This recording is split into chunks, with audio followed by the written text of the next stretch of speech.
आजकल आधुनिक पद्धति में मशहूर है एलोपैथी। एंटीबायोटिक दवाइयाँ देते हैं और काफ़ी का ऐसे ऐसे इलाज हैं जो एलोपैथिक मेडिसिन से भी जो शरीर के इलाज है वो करीबन महीनों चलते हैं। जैसे बुखार और खांसी है, जुकाम है, क्योंकि इतना जल्दी रिस्पॉन्स नहीं देती, इसका रिस्पॉन्स देने में थोड़ा समय लगता है। और हर आदमी ये सोचता है कि पैसा चाहे आज की दुनिया में कितना भी लग जाए, लेकिन मैं सुबह-सुबह ड्यूटी चला जाना चाहिए। और ऐसे हालात में आयुर्वेदिक मेडिसिन ही नहीं काम करती, तो वो एलोपैथिक मेडिसिन ही काम करती है। तो अब मैं बताना चाह रहा हूँ कि आयुर्वेदिक में जो ऐसा नहीं है कि आयुर्वेदिक में इलाज नहीं, आयुर्वेदिक में बहुत बड़े-बड़े इलाज हैं। पहले से लोग कैसे जीवित रहते थे, जब हमारे पास एलोपैथिक पद्धति नहीं थी, तो आयुर्वेदिक के ही वैद्य डॉक्टर होते थे और वो इलाज करते थे और वो ठीक हो जाते थे। अब मैं एक उदाहरण के तौर पे कहना चाहता हूँ, पहले ऐसे-ऐसे बुखार आते थे, एक बुखार रोज़ाना चढ़ता है, एक बुखार सुबह चढ़ता है, शाम को नहीं चढ़ता, एक बुखार शाम को चढ़ता है, सुबह नहीं चढ़ता है। मलेरिया है, वो रोज़ाना आता है, फिर एक दिन छोड़ के आने लगता है, फिर 99 के करीब हो जाता है, रेजिस्टेंस हो जाता है। हम अंग्रेज़ी दवाइयाँ खाते हैं, अंग्रेज़ी दवाइयाँ से इसके जो विषाणु हैं, वो अंदर जाकर सेडेटिव हो जाते हैं, उनको नींद नशे में नशा हो जाता है। फिर हम उसको टेस्ट कराते हैं, तो टेस्ट में भी नहीं आता है, तो डॉक्टर कहता है कि नहीं, इसको मलेरिया नहीं है।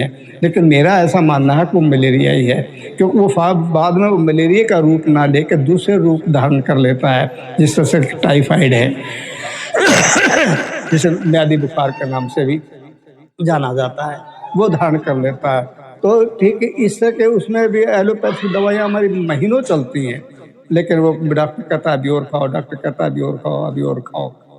तो वो मरीज़ खाता रहता है और कमज़ोर होता चला जाता है, उसकी पाचन शक्ति जवाब देने लगती है। तो नींद नहीं आती है रात को, परेशान रहता है, ब्लड प्रेशर भी उसका कम हो जाता है, भूख लगनी बंद हो जाती है। भूख नहीं लगेगी तो पेट जैसे वो कंस्टिपेशन हो जाए, कब्ज़ी हो जाएगी, तो कोई दूसरी नई बीमारियाँ बननी शुरू हो जाएँगी। तो इस तरह की बीमारियाँ जो उसका इतना घर बना लेती हैं बहुत ज़्यादा। एक बुखार सुबह आया, शाम को आया, कभी सुबह आया, कभी शाम को आया, कभी दोपहर को आया, कभी शाम को आया, फिर इस तरह के रूप धारण कर लेता। क्या आज बुखार दोपहर को आया है तो कल दोपहर को ही आएगा, सुबह नहीं होगा। एक बुखार शाम को आया तो कल शाम को ही आएगा, फिर नहीं आएगा।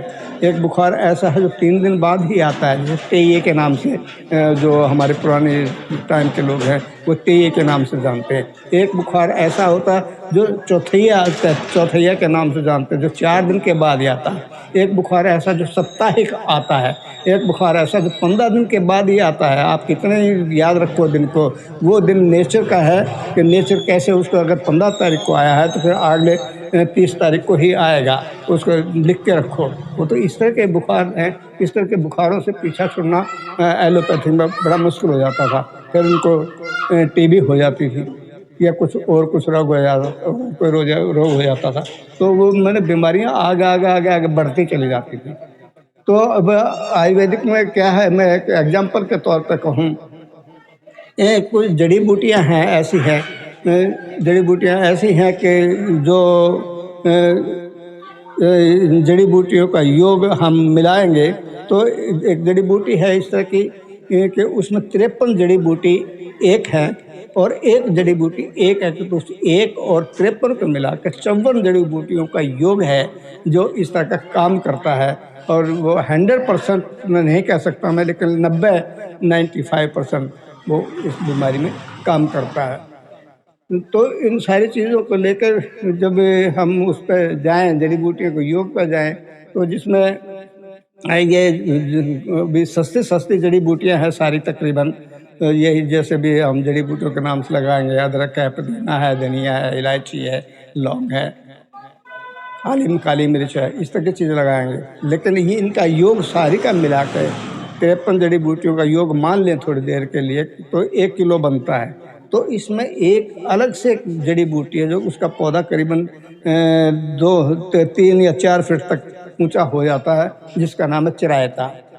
पुराने ज़माने के लोग या जो गाँव में रहने वाले लोग आज भी जानते हैं कि चिरायता क्या है। चिरायता हमारी जो बहन बेटियां थी या घरेलू जो बुखार आ जाते थे, इस समय तो मलेरिया सलेरिया हो जाता था, तो वैद्य डॉक्टर नहीं मिलते थे गांव में, तो वो इसका काढ़ा जंगल में से उस घास को उखाड़ के पौधे को लेके और उसको तोड़ के थोड़ा सा चोट वोट मार के और पानी में उबाल के ऐसा काढ़ा बना के पिलाते थे, लेकिन वो बहुत कड़वा होता था।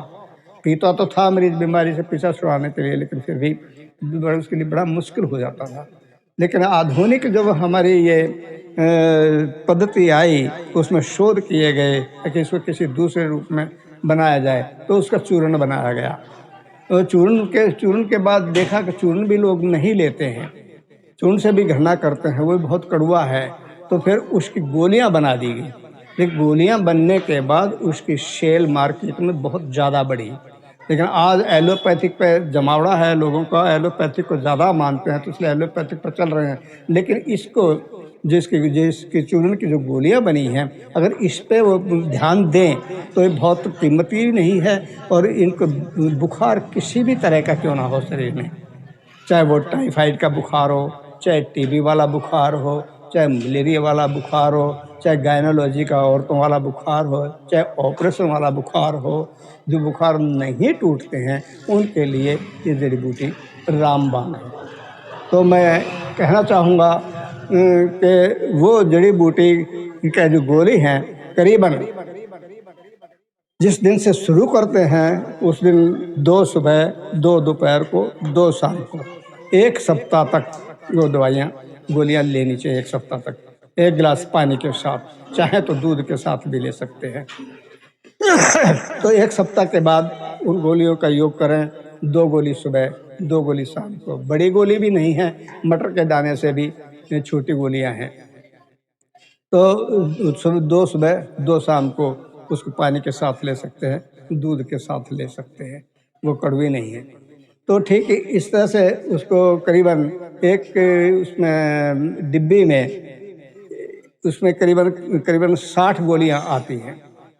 तो वो इस तरह से यानी कि लगाओगे, 2 सुबह 2 शाम को लगाओगे तो 15 दिन का कोर्स है। 15 दिन में ये चीज़ें आपको इसके बुखार वगैरह के जो लक्षण हैं वो ख़त्म हो जाते हैं।